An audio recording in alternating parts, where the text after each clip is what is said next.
अस्सलाम वालेकुम, आप देख रहे हैं पाकिस्तान टुनाइट। मैं हूं सैयद समर अब्बास। नाज़रीन, पाकिस्तान तहरीक इंसाफ के बानी चेयरमैन इमरान खान साहब ने एक इंटरव्यू दिया है जिसमें उन्होंने अडयाला जेल में अपनी मुश्किलात के बारे में बताया है कि उनसे जो है वो कहते हैं कि उन्हें डेथ सेल में रखा जा रहा है, सेल बहुत छोटा है, वॉक करने की जगह नहीं है और एक पिंजरे नुमा जो उन्होंने बताया कि मेरा सेल है।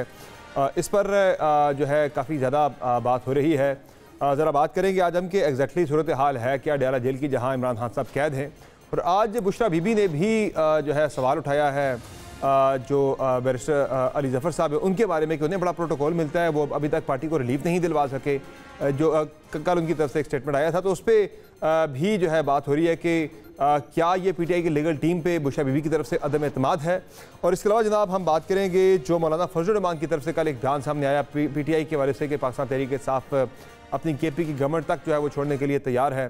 तो उस पर पीटीआई ने बाद में वजाहत जारी की ये कन्फ्यूजन कैसे पैदा हुई, क्यों पैदा हुई और आगे चल के क्या कोई ऐसा प्लान है पीटीआई का, इस पर बात भी होगी। और बन्नू वाक़े का इल्ज़ाम जो है वो हुकूमत ने पाकिस्तान तहरीक इंसाफ पे डाल दिया है कि आज वज़ीर इत्तलात अता तारड़ ने कहा है कि बन्नू का जो वाक़या रुनुमा हुआ था, अफसोसनाक हादसा था, उसमें वो कहते हैं कि पुरअमन मुजाहिरीन के अंदर पाकिस्तान तहरीक इंसाफ के मुसल्लह लोग शामिल हुए जिन्होंने जानबूझकर वहाँ पर जो है हालात को ख़राब किया सियासी फ़ायदा उठाने के लिए। इस पर भी पीटीआई की पोजीशन जो है वो जानने की कोशिश करेंगे। 26 को पीटीआई एक बड़ा एहतजाज करने जा रही है। जो एक प्लेटफॉर्म है उनका, जो एक तहरीक है तहरीक तहफ़्फ़ुज़ आईन पाकिस्तान, उसके प्लेटफॉर्म से उसके अगराज़ व मकासद क्या होंगे उस पर बात भी होगी। हमें प्रोग्राम में ज्वाइन कर रहे हैं पाकिस्तान तहरीक इंसाफ के मर्कज़ी सेक्रेटरी इत्तलात रऊफ़ हसन साहब। सर बहुत शुक्रिया आपने ज्वाइन किया प्रोग्राम में। सबसे पहले तो बताइए आपके जो खान साहब का एक नया इंटरव्यू आया है उसमें वो कहते हैं कि मुझे बिल्कुल एक वो पिंजरा नुमा एक सेल है उसमें रखा गया है और ये डेथ सेल है जिसमें मुझे रखा गया है। मुलाकातों का मामला उन्होंने उठाया है, क्या तन्हाई की बात की, वो कह रहे हैं मुझे वॉक करने की जो है वो मेरे लिए जो है वो नहीं है, आज़ादी बड़ी मुश्किल है। तो 60 फुट एक का कॉरिडोर है जो एक हुकूमती मौक़िफ़ आता है सामने, इस पर काउंटर मौक़िफ़ जो आता है कि 60 फुट का एक कॉरिडोर उनको दीवार तोड़ के जेल की तरफ से स्पेशली दिया गया है, जेल हुकाम की तरफ से जज साहब के कहने पर। सेल जो उनका है वो भी वहाँ पर जो फैसिलिटीज़ जो बुनियादी जो होती हैं वो उनके पास दस्तियाब हैं और जो उसकी तस्वीर भी आई थी। फिर तीसरे नंबर पे जो है मसला वो ये है कि उनके पास एक्सरसाइज की मशीनें भी वहाँ पे मौजूद हैं, जो साइकिल वगैरह उनके पास, और 1400 के करीब लोग उनसे मुलाकात अब तक कर चुके हैं। तो हुकूमत कह रही है भाई क्यों अब जानबूझ के से एक इंसानी हकूक़ का मसला बनाने की कोशिश कर रहे हैं, अलग वगैरह हमने कोई ज़्यादती नहीं की खान साहब के साथ जेल के अंदर, कोई नाइंसाफ़ी नहीं की, जुल्म नहीं किया। मैं ये सवाल इतनी दफ़ा उठाया जा चुका है कि मेरा ख्याल है कि मैं आपको फॉर्मली एक प्रपोजल देना चाहूँगा। आप बड़े चीदा जर्नलिस्ट जो हैं, आप का नाम उनमें है, बाकी और लोग अगर इकट्ठे करें 2, 4, 6, 8, 10 लोग जाएं और जाके आप खुद एग्जामिन करें कि उनको किन हालात में रखा जा रहा है। मेरा ख्याल ये बेहतरीन तरीका होगा आप लोगों के लिए, आप दोस्तों के लिए, कि वो यहाँ बैठ के बात कर सकेंगे on the basis of actually क्या मौजूद है वहाँ, कहाँ वो मौजूद नहीं है। मेरी इत्तलात बिल्कुल वो है, मेरी इत्तलात नहीं, आप उसको जाके चेक कर लें। हाँ। मेरा ख्याल है ये चूँकि बहुत आई थी जो सबने देखी थी, एक कंट्रोवर्शियल सा एक पॉइंट बन गया है कि हाँ। जी वो ये जो फरमा रहे हैं खान साहब बिल्कुल ठीक कह रहे हैं, 100% सच पर मबनी है वो। मैं फिर अर्ज करूँगा कि आप जाइए देखिए, और उससे पहले जाने से पहले जेल मैनुअल पढ़ लीजिएगा, पाकिस्तान का कॉन्स्टिट्यूशन पढ़ लीजिएगा और जो रेलेवेंट लॉज है वो पढ़ लीजिएगा कि as a former prime minister उनके हकूक़ क्या हैं और उनको उसके अगेंस्ट मिला क्या हुआ है और उसकी किस तरीके से तस्कील की जाती है, क्या तरीके से उनको रखा गया है, उनके साथ जो रवैये हैं वो क्या हैं। ये बहुत इंपॉर्टेंट चीज़ है। तो मेरा ख्याल है कि वंस एंड ऑल एक मसला जो है वो हल हो जाएगा कि जी यहाँ हकीकत क्या है।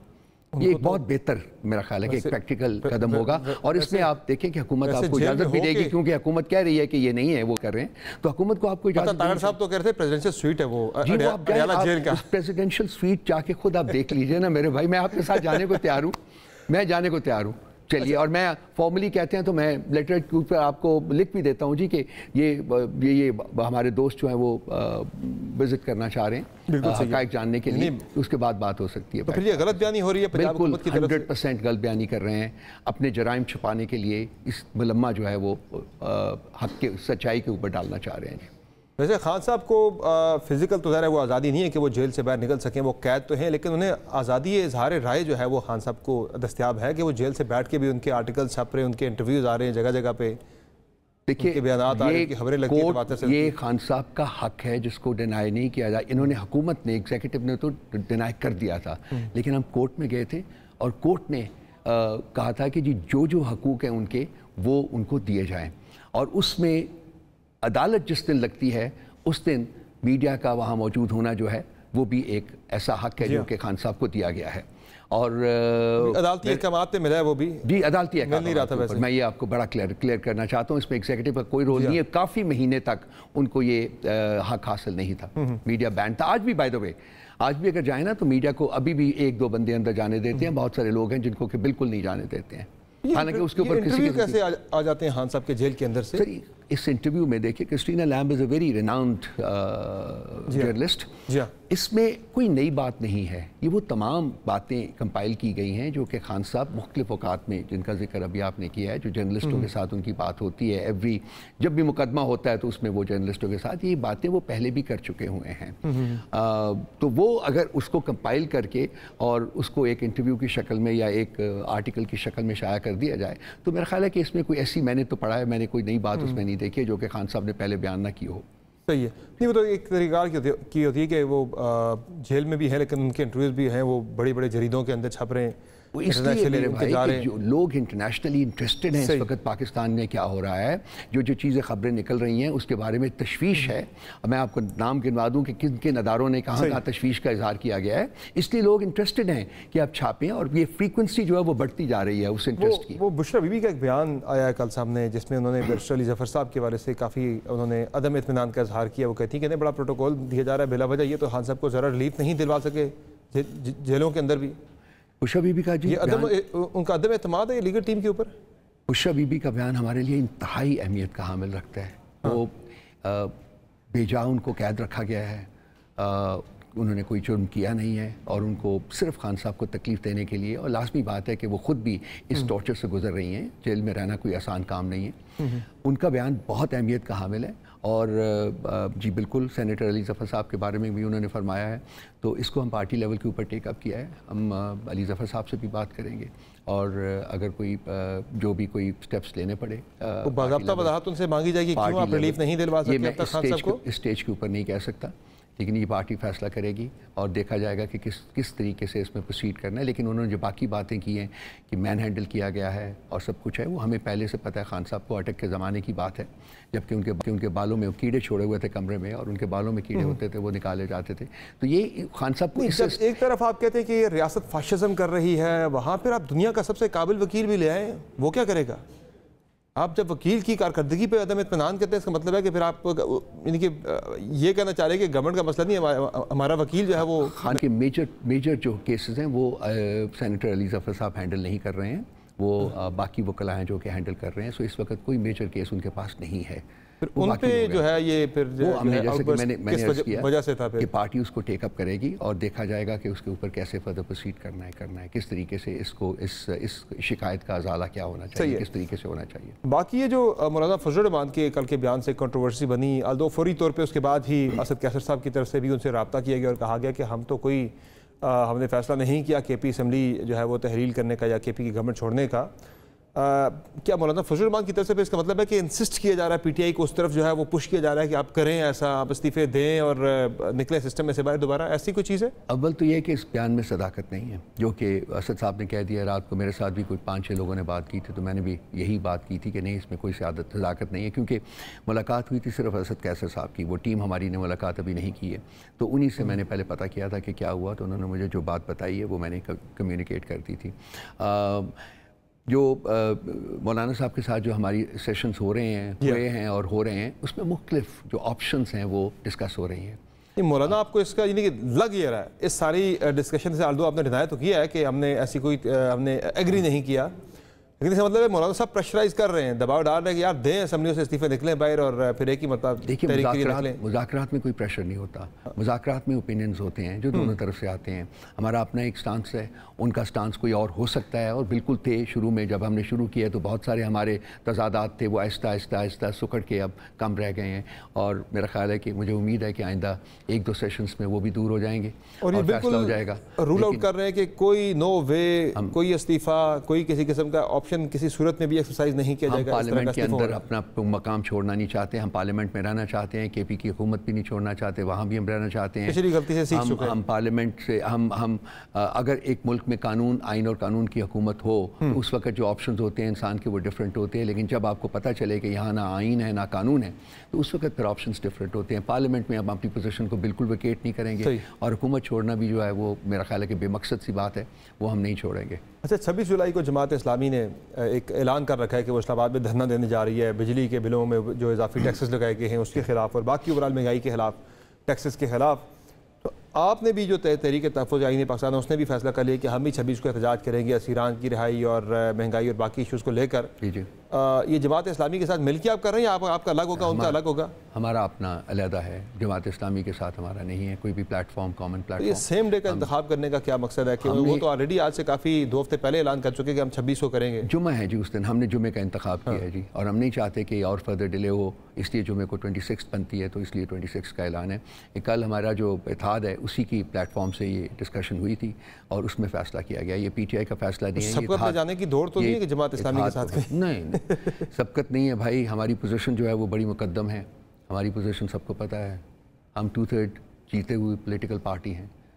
अच्छा, ये इलेक्शन कमीशन में आपके और किसी पॉलिटिकल पार्टी के साथ हम कभी अपना इस तरीके से कंपैरिजन नहीं। अच्छा, ये बताएं सर कि इलेक्शन कमीशन की तरफ से जो कल एक आई है वजाहत दोबारा से, वो ये कह रहे हैं कि हम तो छानबीन करेंगे, टैली करेंगे, जो दस्तखत पहले हलफनामे में जमा जो करवाया गया था उसमें जो थे, आज जो दस्तखत थे उसका टैली करेंगे, जिसका मसला हुआ तो हम उसको फिर एक्सेप्ट नहीं करेंगे। ये तो in spite of the fact, ये तो बड़ी लंबी चौड़ी एक वो इलेक्शन कमीशन जो आपको एक और आजमाइश में डालना चाह रहा है। In spite of the fact कि जी पहले भी इलेक्शन कमीशन के करने में और कहने और करने में तजाद रहा है, और in spite of the fact कि जी हमारे बंदों को प्रेशराइज़ किया गया है, कुछ को एबडक्ट भी किया गया है। जब ये हुक्म कर दें तो हमारे सब लोग जो हैं वो खुद हाज़िर हो जाएंगे इनके पास और उनको सर्टिफिकेट 41 आपके पूरे 40 तो इस वक्त हैं, एक का भी प्रोसेस में, उसके बारे में मैं कोई बात नहीं करना चाहूँगा। क्या कोई डावाडोल है या मामला? मैंने ये लफ्ज़ नहीं इस्तेमाल कर। वैसे मैं पूछ रहा हूँ आपसे, हमारे पास प्रोसेस में है अभी? हमारे पास अभी उसके बारे में कोई कंफर्मेशन नहीं है। 40 हमारे पास मौजूद है। ये कौन से 41 में मेंबर कौन से? पता चल जाएगा आपको अगर ना आया हमारे पास। सही, चले सर, फाइनली ये बताइए कि ये बन्नू वाक़े के ऊपर जो है आज वज़ीर इत्तलात अता तारिक साहब ने कहा है कि ये तहरीक इंसाफ के लोगों ने करवाया है। वो कह रहे हैं कि पुरअमन लोगों का मार्च था अमन के लिए, उस पर PTI के लोग निकले हैं, जो है शरपसंद उनके आए हैं, असला लेकर उन्होंने वहाँ पे फायरिंग की है और जब कुछ बंदे गिरने की इतला मिली तो खान साहब बड़े खुश हुए ये सारा सुन के। वो तो पूरा PTI पे एक बना रहे, वो कह रहे PTI को कोई हक हासिल नहीं है कि KP गवर्नमेंट जो है वाक़े की तहकीकात है, वो कह रहे हैं वो तो खुद शरीक जुर्म है। हम तहकीकात उसकी करेंगे, नंबर 1 बात। नंबर 2 बात, मैं बहुत दफ़ा हर प्रोग्राम में ये कह रहा हूँ, सो बिकॉज बिल्कुल इनकी जो स्टेट ऑफ माइंड है उस पर सादर आता है। ये बड़ा पुराना ग्रीक प्रोवर्ब है कि जिनको whom the gods wish to destroy they first make mad। जिनको खुदा तबाह करना चाहता है उनको पहले पागल कर देता है वो। तो ये आप पागलों वाली बातें कर रहे हैं। जो कल मरीम नवाज़ की तकरीर थी वो एक हारे हुए शिकारी की तकरीर थी। ये जा रहे हैं, ये मुकद्दम है, इन्होंने जाना है, ये हुकूमत नहीं कर सके, ये एक चोरी किए हुए मैंडेट के ऊपर हुकूमत आए हुए। और अब ये जो इनके मिनिस्टर ऑफ डिसइंफॉर्मेशन की जो स्टेटमेंट है, जो भी प्रेस कॉन्फ्रेंस है, फ्रेंकली मैं तो ये भी नहीं समझता कि it is worth making a comment on. अभी मुझे ये भी कह देंगे कल के जी वो प्रेसिडेंट ट्रंप के ऊपर जो हमला हुआ है वो भी PTI के किसी सपोर्टर ने किया है। इनसे कुछ बैद नहीं है। ये इस वक्त बिल्कुल पागल जो पन का जो दहलीज है वो क्रॉस कर चुके हुए हैं। They are in a mad world at this moment in time. जा रहे हैं, कोई लोग नहीं थे जा रहे हैं, जो इल्ज़ामात लगा रहे हैं ऐसी कोई चीज़ नहीं थी, आप कह रहे हैं? बिल्कुल नहीं है, और ये जा रहे हैं। मैंने कहा है ना कि उनके इल्ज़ामात जो है इस काबिल भी नहीं कि कब जा रहे हैं कमेंट किया जाए। अनकरीब आप भी यही हैं, मैं भी आपके अनकरीब की हमें समझ नहीं आती है कब आएगा। बहुत अनकरीब, बहुत अनकरीब से मुराद जो है वो साल भी हो सकता है, 2 साल बहुत अनकरीब, साल महीने भी हो सकते हैं, हफ्ते भी हो सकते हैं। तो आपकी क्या मुराद है अनकरीब से? इंशाअल्लाह ताला आप भी आए, मैं आपको मिठाई खिलाऊंगा। यहाँ पे से हफ्तों में गिन रहे हैं, महीनों में गिन रहे हैं, सालों में कह रहे हैं, अनकरीब से क्या मुराद है? मेरा ख्वाहिश तो ये है कि दिनों में गिने हम, लेकिन जल्दी चले जाएंगे। फिक्र ये खत्म हो चुके हैं, फिनिश्ड। क्या अदम एतमाद के जरिए जाएंगे? किस तरह जाएंगे? बात लाने की जरूरत नहीं है, खुद क्रम्बल कर रहे हैं, ये खुद कंबल कर रहे हैं आपके सामने, आपकी आंखों के सामने ये गिर रहे हैं। आपकी ख्वाहिश एक नज़र आ रही है कि वो जाएं, लेकिन कोई ऐसा कोई बताएं अमली तौर पे कैसे जाएंगे? अच्छी ख्वाहिश रखना कोई जुर्म नहीं है। अगर एक मुजरिम हुकूमत, एक डाकू हुकूमत चली जाएगी तो मेरा ख्याल इस मुल्क की आवाम का, ये आपकी ख्वाहिश है कि वो इस मुल्क की आवाम का भला है भाई। ऐसा कोई फिलहाल नजर नहीं आ रहा है। तरीक़ेकार के ज़रिए अदम एतमाद के जरिए बंदा जाता है, या कोई और कोई गैर आईनी इक़दाम होता है तब बंदा जा सकता है, या किसी अदालत के जरिए जा सकता है। वो तरीकाकार आप ख्वाहिश ज़्यादा है, इसमें खबरियत कम है। वक्त गुजरेगा तो आपको खुद नजर आ जाएगा कि क्या हकायक हैं, किस तरीके से अनफोल्ड होंगे वो। सही है आपके सामने। फाइनली सर, जो नैब का जो केस है उसमें आज 2.5 घंटे नैब की टीम वहाँ तहकीकाती टीम बैठी रही है अडयाला जेल के अंदर। खान साहब ये अबू भी पेश नहीं हुए, शामिल तफ्तीश नहीं हुए आज, तो क्या ये फैसला है कि नैब की किसी तफ्तीश में शामिल नहीं होना? मैं आगाह नहीं हूँ, मुझे ये भी नहीं पता था, सुबह से मैं निकला हुआ हूँ। मैं खबर आप बता रहा हूँ कि जो अडयाला जेल से खबर आई है वो ये है कि शरीक नहीं हुए तफ्तीश। इसका जवाब मैं इसके बारे में इंफॉर्मेशन हासिल करके ही दे सकता हूँ, बाकी अगर मैं कुछ करूँगा तो वो कंजेक्चर होगा कि वो खुद शरीक नहीं हुए या कोई वजूहात हैं जिसकी वजह से नहीं हुए। तो अभी तक तो हर तफ्तीश में शामिल हो रहे हैं, हर तफ्तीश में शामिल हो रहे हैं। तो आज अगर कोई है, कोई वजह होगी जिसकी वजह से खान साहब 2.5 घंटे नैब की टीम इंतजार करती रही है, वो कोई डेफिनेटली वजह होगी जिसकी वजह से वो नहीं शरीक हुए। वो मुझे इस वक्त इल्म नहीं है, मैं नहीं बता सकूँगा। Thank you so much sir, बहुत शुक्रिया आपने ज्वाइन किया प्रोग्राम में। नाज़रीन, आपने गुफ्तगू मुलाज़ा की तरीके साहब की मरकज़ी सेक्रेटरी इत्तलात रऊफ़ हसन साहब की, जो इस हवाले से पुरुम्मीद तो है कि हुकूमत जल्द घर जाएगी, लेकिन कैसे जाएगी इस बात का अंदाज़ा या कोई कैलकुलेशन जो है अभी मौजूद नहीं है। 26 को पाकिस्तान तहरीक इंसाफ भी एक बड़ा इत्तेफाकी मुज़ाहरा करने के लिए निकल रही है और वो कह रहे हैं कि ये जमात इस्लामी की वजह से नहीं कर रहे, हमारा अपना एक प्लान है कि जुम्मे के रोज़ हमने ये एहतजाज करना है। प्रोग्राम में मुख्तसर ब्रेक लेंगे, ब्रेक से वापस आएंगे, एक और अहम मामले की बात करेंगे, हमारे साथ रहिएगा।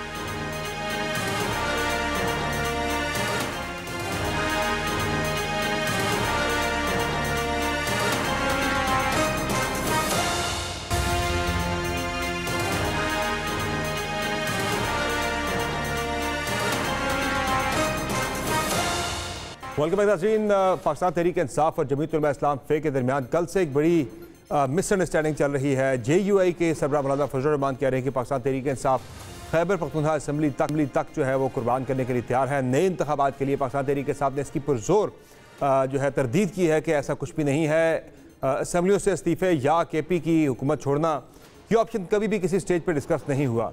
चल क्या रहा है एग्जैक्टली, बात क्या हुई? मौलाना फजलुर रहमान ने, अगर PTI कह रही है कि हमने ऐसी कोई बात की ही नहीं, तो मौलाना फजलुर रहमान ने यह बयान क्यों दिया? बात करेंगे। JUI की मुज़ाकराती जो कमेटी है उसके सरबराह हैं कमरान मुर्जा साहब, उनसे बात करते हैं। शुक्रिया कमरान मुर्जा साहब, आपने ज्वाइन किया प्रोग्राम में।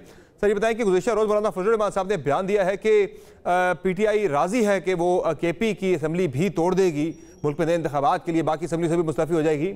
इसकी पाकिस्तान तहरीक इंसाफ ने तरदीद कर दी है। तो क्या मौलाना फजलुर रहमान साहब ने तहरीक इंसाफ के साथ जो मुस्तकबिल की आपकी जो पॉलिसी थी या जो उसके पते शो कर दिए हैं, या कोई ऐसा कोई आपका ऑप्शन ऐसा ज़ेर गौर है जिस पे PTI अभी तक राजी नहीं हुई लेकिन आपको लग रहा है कि उसे बना लेंगे आप? देखिए, ये ऑप्शन जो है वो आपको खुद ब खुद समझ लिया जाता है। क्या PTI नए इंतखाबात का मुतालबा कर रही है, हाँ या नहीं? अगर कर रही है तो इसका मतलब ये है कि वो ये जगह खाली करेंगे, या वो असम्बली को, जो असम्बलियाँ जहाँ पे इख्तियार एटलीस्ट उनके पास है या जहाँ पे उनकी रेजिग्नेशन की सूरत हो सकती है, कोई स्पेस देंगे तो उसके बाद जो है ना इसका मौका आएगा ना। तो क्या उनकी मौजूदगी में या उस एक असम्बली की मौजूदगी में क्या उस असम्बली का दोबारा नया इलेक्शन हो सकता है? तो आपको जवाब खुद ब खुद मिल गया। गौर साहब ने शायद लेकिन कमरान मुर्जा साहब, तहरीक इंसाफ को भी इस बात का अंदाज़ा गालिबन है कि अगर वो असम्बलियों से निकलते हैं बाहर तो यही होगा, ज़िमनी इंतखाबात हो जाएंगे। जब आम इंतखाबात सर पे थे तब इंतखाबात नहीं हो सके, अब वो असम्बलियों से निकलेंगे तो कौन से इंतखाबात हो जाने हैं मुल्क के अंदर। और माजी का तहरीक इंसाफ का तजुर्बा बड़ा बुरा रहा है असम्बलियाँ छोड़ने का, वो सिस्टम से बाहर होते चले गए। इस मरतबा तो वो कतन स्पेस देने को तैयार नहीं है, ना मरकज़ के अंदर ना KP के अंदर। लाइटर साइड पे एक बात बताऊं, जो उन्होंने जब उस वक्त जो कहा वो नहीं किया, जो आज कहा शायद वो भी ना करें। तो रुक जाइए, जरा देख लीजिए, हमें भी जो है ना इस मामले में इंटर होने दे दीजिए।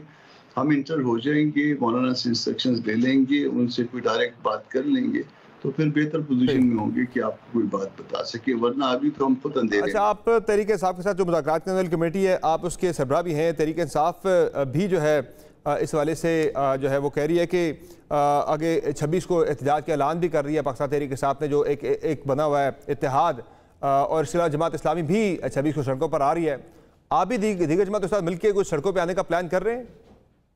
देखिए, PTI के साथ जब तक मामला तय नहीं पा जाते, मेरा ज़ाती ओपिनियन है, जब तक कोई बात तय नहीं पा जाती उस वक्त तक तो ये सड़कों वाला मामला उस वक्त उनके साथ मिल के आगे नहीं बढ़ाएंगे। हम खुद अपने इंडिपेंडेंट अगर इसको लेके आगे चलेंगे तो ये अलग से बात होगी, मगर उनके साथ मिल के बात उसी वक्त आगे चलेगी जब तमाम मामला तय पा जाएंगे और हम ये एग्री कर लेंगे कि हमारा लाया अमल क्या है मुस्तकबिल का।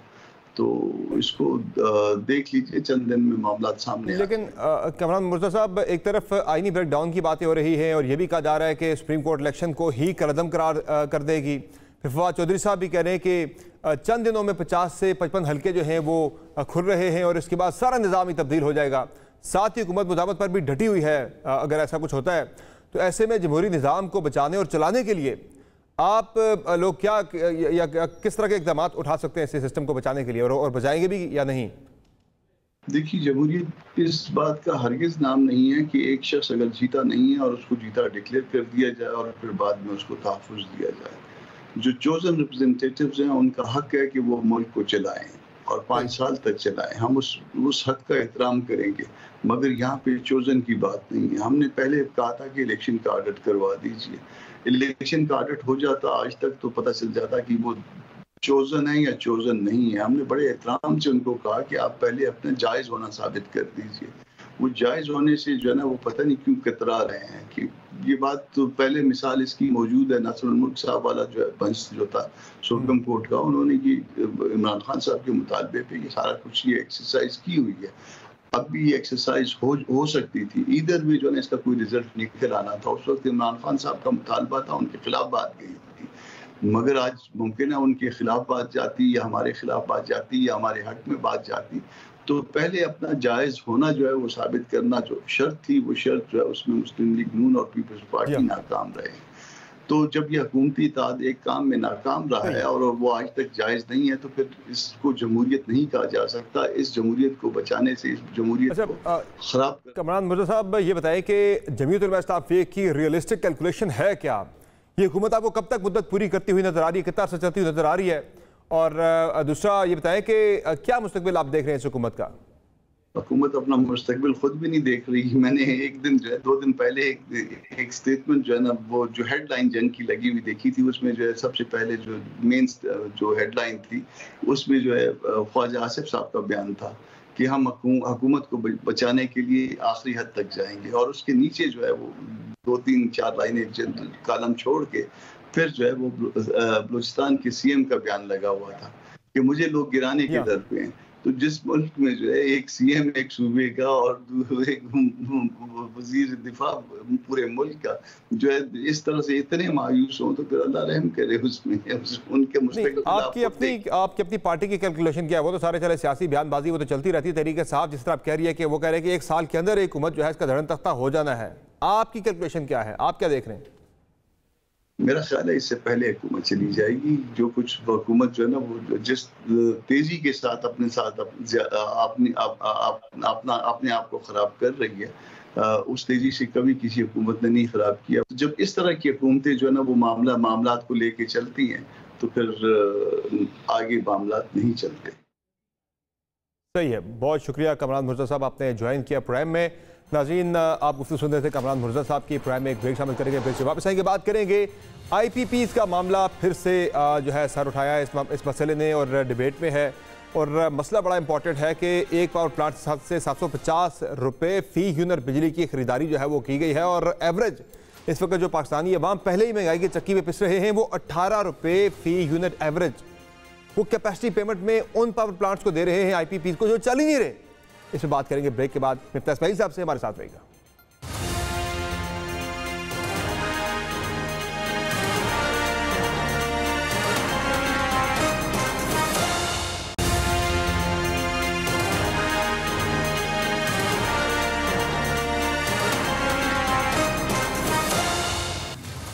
Welcome back. एक पावर प्लांट से 750 रुपये फी यूनिट बिजली की खरीदारी। IPPs को महाना 150 अरब रुपए कैपेसिटी चार्जेस की अदायगी। एक यूनिट बिजली भी ना बनाने वाले 4 पावर प्लांट्स को महाना 1000 करोड़ की अदायगियां। ये वो होशरुबा और खौफनाक आदाद शुमार है जो बताते हैं कि हुकूमत महंगी बिजली के नाम पर आवाम की जेबों से निकालकर 40 बड़े खानदानों की जेबों में पैसे डाल रही है, जो आवाम अपना पेट काट कर बिजली के बिलों की अदायगी कर रही है। इस बिजली को बनाया ही नहीं जा रहा, क्योंकि ये बहस गुज़िश्ता कई रोज से जारी है, जिसका आगाज साबिक निगरान वज़ीर तजारत गौहर एजाज ने किया था। गौहर एजाज वफाकी वज़ीर तवानाई अवैस लगारी से तमाम 106 IPPs से मुआहिदों को आवाम के सामने रखने का मुतालबा भी कर रहे थे, और ये इंकशाफ भी कर रहे थे कि बिजली की फ़ी यूनिट असल कीमत 30 रुपये है, लेकिन नाजायज़ तौर पर आवाम से 60 रुपये फी यूनिट वसूल की जा रही है। गौहर एजाज ने शुरू की गई इस बहस को मजीद आगे बढ़ाते हुए सनसनीखेज आदाद शुमार भी जो है जारी किए हैं। आज उन्होंने एक्स पर जनवरी 2024 से मार्च 2024 तक का डाटा शेयर किया है। गौहर एजाज के सनसनीखेज इंकशाफात के मुताबिक हुकूमत IPP मुआहिदों की वजह से एक पावर प्लांट से 750 रुपये फी यूनिट बिजली खरीद रही है। गौहर एजाज के बकौल उन्होंने 40 खानदानों के खिलाफ आवाज़ उठाई है जिससे मुल्क को बचाया जाए। हर माह जिन IPPs को 150 अरब रुपए कैपेसिटी चार्जेस दिए गए, उनमें से आधी ने सिर्फ 10% पैदावारी सलाहियत पर काम किया। साबिक वजीर तजारत के मुताबिक हुकूमत 3 पावर प्लांट्स को 370 अरब रुपए अदा कर रही है, जो 15% लोड फैक्टर पर चल रहे हैं, जबकि जिन 4 पावर प्लांट्स ने एक यूनिट बिजली भी नहीं बनाई, उन्हें हर महीने 1000 करोड़ रुपए अदा किए गए हैं। अहम बात यह है कि अवाम की जेब पर मारे जाने वाले डाके में सिर्फ निजी पावर कंपनियां शामिल नहीं, सरकार के अपने पावर प्लांट्स भी इस बहती गंगा में हाथ धो रहे हैं। तफसीलात के मुताबिक 52 IPPs हुकूमत की मलकियत में हैं, जिनको माहाना 110 अरब रुपए अवाम से रकम निकलवा कर अदा किए जा रहे हैं। सरकारी कंपनियां 22 कैपेसिटी चार्जेस की जो है इस वक्त 22 कंपनियां जो कि कैपेसिटी चार्जेस की 48% की हिस्सेदार हैं, जिनको गुज़िश्ता 3 माह में 169 अरब 36 करोड़ रुपए दिए गए हैं। वापडा के 21 बिजली घर 21% कैपेसिटी पर चले, लेकिन उन्हें 21 अरब 27 करोड़ कैपेसिटी चार्जेस दिए गए। KP हुकूमत का माराकंड 3 बिजली घर 40% कैपेसिटी पर चला, लेकिन 100% जनरेशन कैपेसिटी के लिहाज से 20 करोड़ चार्जेस लिए। सितम तो यह है कि पंजाब थर्मल पावर कंपनी के बंद बिजली घर को बगैर किसी यूनिट के बस 10 अरब 64 करोड़ रुपए अदा किए गए। पंजाब का कायद-ए-आज़म सोलर 16.3% चलकर 2 अरब 41 करोड़ ले गया, जबकि कायद-ए-आज़म थर्मल 42% चला, लेकिन 11 अरब 52 करोड़ वसूल किए। इसके अलावा हुकूमत के लिए बड़ा दर्द सर CPEC के बिजली मंसूबे हैं, जिनके वाजिबात भी तकरीबन 550 अरब रुपए तक जा पहुंचे हैं। इसका मजबूरी बोझ अवाम पर कितना पड़ रहा है, इसका अंदाजा इस बात से बखूबी हो जाएगा कि हुकूमत ने गुज़िश्ता 2 वर्षों में बिजली के बुनियादी टैरिफ में फी यूनिट 25 रुपये से 26 रुपये 76 पैसे का तारीखी इजाफा करके अवाम से 2000 अरब रुपए बटोरे हैं। दूसरी जानिब IPP से मुतालिक बढ़ते दबाव को अब हुकूमत भी महसूस करने लगी है। हाल ही में वज़ीर-ए-आज़म शहबाज शरीफ ने वज़ीर बिजली अवैस तगारी को IPP से मुआहिदों का जायज़ा लेने का टास्क दे दिया है, जिनके बकौल जो मुआहिदे फ़ायदे में नहीं हैं होंगे उन्हें खैरबाद कह दिया जाएगा। क्या ये हो सकेगा और ये डिबेट क्यों हर साल शुरू हो जाती है, इस पर आगे कुछ बढ़ नहीं पाता। बात करेंगे साबिक वज़ीर ख़ज़ाना मिफ्ता इस्माइल, जो कि इस वक्त एक सियासी जमात के सेक्रेटरी जनरल भी हैं अवाम पाकिस्तान पार्टी के। मिफ्ता इस्माइल साहब, बहुत शुक्रिया आपने ज्वाइन किया प्रोग्राम में। सर, हर साल हम ये देखते हैं कि IPPs की डिबेट पाकिस्तान के अंदर शुरू हो जाती है, लेकिन बगैर किसी हल के ये डिबेट ख़त्म भी हो जाती है। क्या वजह है ये मसला हल की तरफ क्यों नहीं जा पाता? सॉवरन गारंटीज़ की इसकी बड़ी वजह है कि जब ये मुआहदे हुए थे सॉवरन गारंटीज़ थी, हम आगे पीछे नहीं हिल सकते। कारके वाली मिसाल सबके सामने है कि उस पर फिर हम फंस गए थे बड़ी बुरी तरह से। तो या ये हो सकता है नेगोशिएट मजीद, इस पर कोई हल निकल सकता है इसका? देखें समर भाई, आपने बहुत सारे आदाद व शुमार बताए हैं जो लगाए गए थे साबिक वज़ीर गौहर एजाज साहब ने, और ख़ास तौर पे उन्होंने वो 3 महीने का जिक्र किया है, जनवरी से मार्च, जब वो ख़ुद भी वज़ीर थे और जब पावर की कैपेसिटी बहुत कम इस्तेमाल होती है पाकिस्तान में। अगर आप मुझे इजाज़त दें तो मैं समझता हूँ कि मुझे अगर आप 1 मिनट का टाइम दें तो मैं आपको एक मिसाल से समझाने की कोशिश करता हूँ। मेरे ख्याल से आवाम के लिए बेहतरी होगी। समझ लीजिए आपके मुल्क के अंदर आप एक टूरिस्ट रिजॉर्ट है और आपके पास बहुत कमी है ट्रांसपोर्ट की, तो आप जाके 10 टैक्सियाँ ले लेते हैं और टैक्सियों को आप रोड पे डाल देते हैं ड्राइवरों के साथ कि आप टैक्सियाँ चलाइए। गर्मी के महीने में जबकि बहुत ज़्यादा टूरिस्ट आता है तो आपकी टैक्सियाँ चल रही होती हैं, वो सब सही है, लेकिन आपने तो वो लीज़ करी हुई है टैक्सियाँ, आपको हर महीने पैसे देने हैं उस टैक्सी के, क्योंकि आपने 5 साल की लीज़ एग्रीमेंट कर रखी है, जैसे गाड़ियों में लीज़ होती है। तो गर्मियों में तो आपकी टैक्सियाँ चल रही हैं, सर्दियों में वो खड़ी रहती हैं। अब जब सारी 6 महीने 8 महीने टैक्सियाँ खड़ी रहती हैं तो उस वक्त शायद आपको सोचना चाहिए था कि यार 10 टैक्सियाँ नहीं लेनी चाहिए, 5 या 6 टैक्सियाँ ले लेते, थोड़ा सा गर्मी के अंदर जो है वो बर्दाश्त कर लेंगे, जिसको हम कहेंगे बिजली के अंदर के 2 घंटे लोड शेडिंग सर्दियों में गर्मियों में बर्दाश्त कर लेते। लेकिन अगर आप गर्मी के अंदर पूरी बिजली पाकिस्तान को पहुँचाने के लिए 30,000 मेगावाट की बिजली लगाएंगे तो सर्दी के अंदर और सिर्फ 10,000 मेगावाट चाहिए होता है, तो सर्दियों में आपकी मतलब 2 गुना 20,000 मेगावाट का पावर प्लांट बंद रहेगा। ये जिस तरह मैं आपको बता रहा था कि टैक्सियां बंद रहेंगी। लेकिन अच्छा, उसके बाद फिर आप मजीद जाइए कि आपकी टैक्सी के अंदर आपने ये फैसला कर रखा है 10% कस्टमर जो आपका है वो बिल दिए बगैर चले जाता है, लेकिन उसको आप फिर बिठा के फिर सवारी करते हैं, हर महीने उसको सवारी कराते हैं, और वो बंदा जो है वो 10% कस्टमर जो है आपका बगैर आपका मीटर का बिल दिए चले जाता है। ये भी हम कर रहे हैं बिजली के अंदर। उसके बाद 20% आपको चलना पड़ता है, टैक्सी चलानी पड़ती है कस्टमर ढूंढने के लिए, जबकि नेफ्रा आपको कहती है 11% है और दुनिया में आपको 8% चलानी पड़ती है, लेकिन आपको 2.5 गुना ज़्यादा चलानी पड़ती है दुनिया से, और आप उसमें ईंधन भी जला रहे हैं, पैसे ज़ाया कर रहे हैं। उसके बाद आपने ये सोचा था आपको पाकिस्तानी फ्यूल मिल रहा था, आपने वो नहीं किया, आपने कहा नहीं हम बाहर से इंपोर्टेड फ्यूल पे लगाएंगे, चलाएंगे टैक्सी, तो वो भी आपने गलती करी। अब आप जाके IPPs वालों को बुरा भला कह दें, चीनों को बुरा भला कह दें, जिस दुनिया के मुल्क को बुरा भला कहना है कह दीजिए, गलती आपकी है। आपने ज़्यादा IPPs लगाए हैं, आपने गलत पॉलिसी से 94 से गलत पॉलिसी चल रही है, जिसके अंदर आपने 17% रिटर्न ऑन इन्वेस्टमेंट दिया हुआ है, और आपने कहा कि नेफ्रा पहले से प्राइवेट टैरिफ करेगा। ये कभी भी नहीं होना चाहिए, आपको बिडिंग करानी चाहिए लोगों की, तो प्राइस डिस्कवरी होती है। ये सिर्फ 1 साल पाकिस्तान के लिए हुआ है कि जब शाहिद अब्बासी ने ये कर दिया, और जब मैं वजीर ख़जाना था और मैंने भी इनको रेकमेंड किया था कि इसको आप बिडिंग करने दें। जब बिडिंग पे हमने कर दिया, खान साहब आके फिर चेड़ दिया। तो बेनज़ीर भुट्टो साहबा के ज़माने में, मुशर्रफ साहब के ज़माने में, मियां नवाज शरीफ के ये PMLN के ज़माने में, CPEC की पॉलिसी में, सब आपने 17% डॉलर रिटर्न दिया है, आपने लिख के दिया है। जो टैरिफ दिए हैं वो आपने लिख के दिए हैं। आप किसी को बोल रहे हैं वो ज्यादा पैसे लेके जा रहा है, भाई आपने खुद लिख के दिया है कि हम आपको 7 सेंट देंगे, 10 सेंट देंगे, उसने तो नहीं लिख के दिया। और उसके बाद आप कह रहे हैं कि IPPs को किसी खानदान को पैसे जा रहे हैं, तो गुजारिश ये है कि आधा तो हुकूमत लेके जा रही है, लेकिन हुकूमत के अपने पैसे तो नहीं लगे हुए ना। देखें पाकिस्तान के अंदर 1 किलोवाट का पावर प्लांट, सर एक आप बात सुन लीजिए, 1 किलोवाट का प्लांट पाकिस्तान में नहीं बनता। ये सारे के सारा मशीनरी इंपोर्ट होती है। वो जो इंपोर्ट मशीनरी होती है वो आप बाहर से कर्जा लेते हैं बैंकों से, तो ये जो हुकूमत को भी दे रहे हैं और ये IPPs को दे रहे हैं, उसमें ज्यादातर पैसे जो है वो बाहर जा रहे हैं बैंकों को, उनका कर्ज का सूद अदा करने के लिए और उनका कर्ज वापस करने के लिए, किसी की जेब में नहीं जा रहा। ये बात भी समझनी चाहिए। तो मिफ्ता साहब, ये क्या नेगोशिएट हो सकती हैं चीज़ें, रीनेगोशिएट या कतन नहीं हो सकती? जिस तरह आपने खुद कहा कि पहले हुकूमत ने खुद लिख के दिया है, कोई सोल्यूशन इसका है, या ये डिबेट हर साल छिड़ेगी और ख़त्म हो जाएगी और हमारा जो बोझ है वहाँ पे बढ़ता चला जाएगा? सर मेरी गुजारिश ये है कि कुछ तो रीनिगोशिएट इमरान खान साहब ने किए थे अपने ज़माने में, जो पाकिस्तानी ओन्ड मुशर्रफ साहब के ज़माने की पॉलिसी के तहत पावर प्लांट लगे थे। जो बेनज़ीर भुट्टो साहिबा की पॉलिसी के तहत लग चुके हैं वो तो अब 30 साल हो गए, उसका वो करें या ना करें फ़र्क ही नहीं पड़ता, उसमें कुछ कैपेसिटी कॉस्ट देनी नहीं है। उसमें से जो उसको एक्सटेंशन दे दी जाती है मुआहदों में, नहीं वो उस टाइप के मायदे नहीं है, वो पे टेक और पे है। वो अगर पैसे पावर लेंगे तो पैसे देंगे, वो वाला है जो जहाँ तक मुझे पता है। जो असल में जो आपका मसला है वो ये जो इमरान खान साहब ने जो किए थे वो पाकिस्तानी ओन पावर प्लांट्स थे। तो जो पाकिस्तानी ओन पावर प्लांट्स थे, तो जब कमरे के अंदर पेट्रोलियम पावर डिवीजन वाले उनसे निगोशिएट करते थे तो इदारे के भी लोग 1-2 बैठे होते थे, तो वो पाकिस्तानियों को आप निगोशिएट कर सकते थे थोड़ा सा उनका हाथ मरोड़ के। मैं सच्ची बात बता रहा हूँ आपको, आप ये चीज़ चाइना के इन्वेस्टर से नहीं कर सकते। अब जो रह गए हैं ना, जिसके अंदर वो हैं जो इसमें IFC में इन्वेस्टमेंट किया हुआ है, international finance corporation, world bank का हिस्सा है, या चाइनीज ने इन्वेस्टमेंट किया है। आप उनसे जाके सिर्फ गुजारिश कर सकते हैं, और ये करना ज़रूरी थी।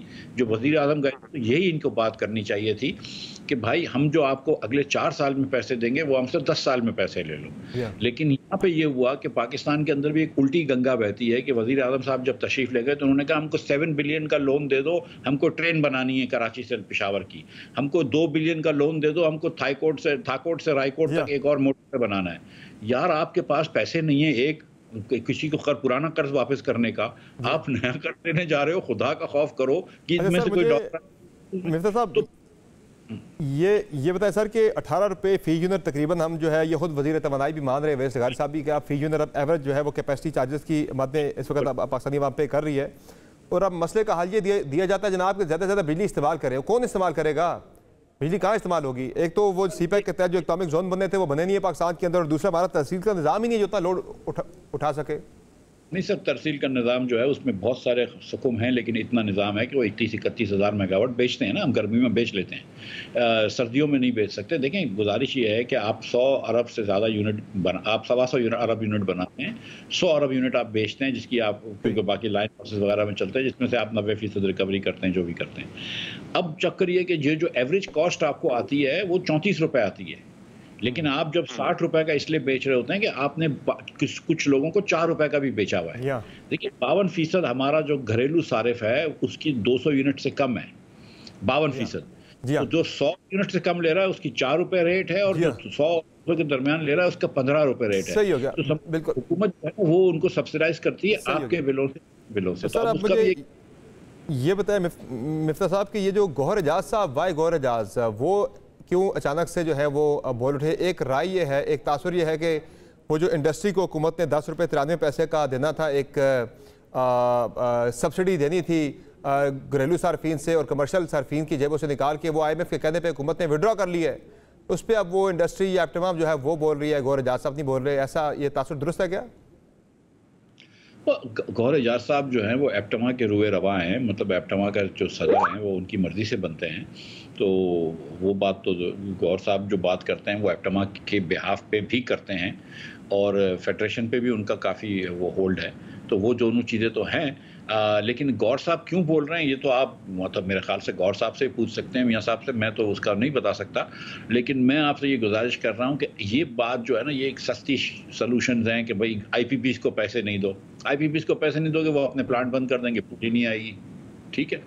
और ये चीज़ करना, तो सर्दियों में तो आपको पता है कि बिजली का घर बंद होते हैं क्योंकि आपने लगाई ज़्यादा है, आपको नहीं लगानी चाहिए थी ना फिर इतनी, अगर आपको सर्दियों में, क्योंकि आपकी डिमांड कम है, आपकी ऐसी पॉलिसी नहीं है। मैं आज भी ये समझता हूँ कि हुकूमत को वेरिएबल कॉस्ट पे बेचनी चाहिए। मैं PTI के ज़माने में भी कहता था, मैं ये आज भी कहता हूँ कि आपके पास जब हम एक और काम करने जा रहे हैं मिफ्ता साहब, वो सोलराइजेशन की तरफ बहुत ज़्यादा जा रहे हैं। पंजाब हुकूमत बड़ा इंकरेज कर रही है कि हम बड़े सोलराइजेशन की तरफ जा रहे हैं। सस्ते जो है वो यानी कि उस पर लोन पे भी लोगों को सोलर दे रहे हैं।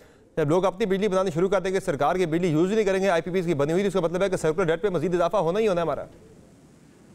सर ये सर्कुलर डेट पे तो इजाफा होना है। जो पंजाब गवर्नमेंट ने 200 से 500 यूनिट वालों को बिजली के सोलर पैनल्स 90% कर्ज पे देना शुरू की इजाज़त की है, उससे आपके बिजली के रेट जो है वो कम से कम 3-4 रुपए एवरेज पे बढ़ जाएंगे, और भी, क्योंकि वो सोलर वाले निकल जाएंगे, वो वाले होंगे जो 200 से 500 हैं। 500 यूनिट वाला जो है वो एवरेज कॉस्ट से ज़्यादा बेचारे पैसे दे रहा होता है, 400 यूनिट वाला एवरेज कॉस्ट से ज़्यादा पैसे दे रहा होता है। जब ये कस्टमर्स निकल जाएंगे, आपका एक दोपहर को बिजली कोई ख़रीद नहीं रहा होगा, रात को वो बिजली ख़रीद रहे होंगे, बड़े उसमें मसाइल हो जाएंगे। हुकूमत पाकिस्तान के चारों सूबों को और वफाक को मिलकर इस पॉलिसी बनानी चाहिए। वफाक को, चारों सूबों को मिलकर इसकी पॉलिसी बनानी चाहिए, इससे पहले कि पाकिस्तानी अवाम पे मजीद बोझ बढ़ता चला जाए। बहुत शुक्रिया मिफ्ता इस्माइल साहब, आपने प्रोग्राम अब तक की आज की शो में इतना ही। इजाज़त दीजिए, अल्लाह हाफ़िज़।